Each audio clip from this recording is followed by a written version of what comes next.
If you have blood type O, listen, these are the foods to avoid or minimize for healthy living. People with O blood type tend to have higher levels of stomach acid.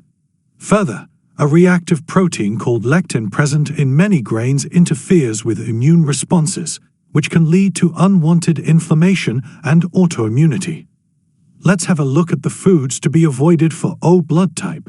Pork, pickled herring, smoked salmon, cabbage, Brussels sprouts, cauliflower, eggplants, potatoes, mustard greens, oranges and tangerines, strawberries and blueberries, melons, avocado, rhubarb, kidney beans, lentils, including domestic, green, and red lentils, copper beans, tamarind beans. While seasoning your foods, avoid species and condiments like pepper, mayo, tomato ketchup, vinegar, vanilla, pickles, nutmeg, and corn syrup. Beverages to be avoided include beer, coffee, black tea, and distilled liquor.